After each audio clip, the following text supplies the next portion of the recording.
வணக்கம் நண்பர்களே.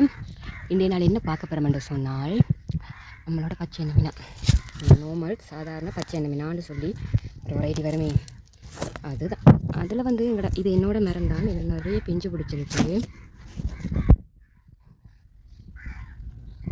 இது கொஞ்சம் முள் விரிஞ்சிட்டுன்னு நினைக்கிறேன். என்னென்று சொன்னால், நான் இந்த ஸ்டேஜ்லேயே ஆஞ்சிடணும். இல்லாட்டி நான் சாப்பிட்றதுக்கு முன்னாடி எங்களை விட்ட வார அணிலும் சரி, மற்ற மிருகங்கள் தெரியும் தானே, அப்படி வார எல்லாமே சாப்பிட்டு போட்டு எங்களுக்கு கிடைக்காது. இப்போயும் பாருங்கள், இதில் இவ்வளோ அழுக்கணமாகவும் பூச்சாகவும் இருக்குன்னு சொல்லி. உங்களுக்கு சாப்பிட விருப்பம் இல்லைன்னு சொன்னால், இல்லாட்டி நீங்கள் சாப்பிட இந்த டைமில் போய் நம்மளுக்கு சொன்னால் அணிலுக்கோ சரி பாகத்துக்கோ சரி விட்டுருங்க. அதே போல் சாப்பிட நம்ம தோணுன்னா கட்டாயம் அப்படின்னு 2 நாளைக்கு முதலே பறித்து விட்டுருங்க. இல்லாட்டி பழுக்கட்டும் ஆய்வம் மட்டும் நினைச்சோம்னு சொன்னால் ஆசைப்பட்டும் பிரியோசனம் இல்லை. அதுதான் இன்றைக்கு நம்ம இதை பறிக்க போகிறோம். ஏண்டா இது எனக்கு நான் சாப்பிடுக்க என்ன நல்லாகுது. ஏன்னா மற்ற 2 நிற்கிது, 2-3 காய்க்கு கிட்ட நிற்கிது.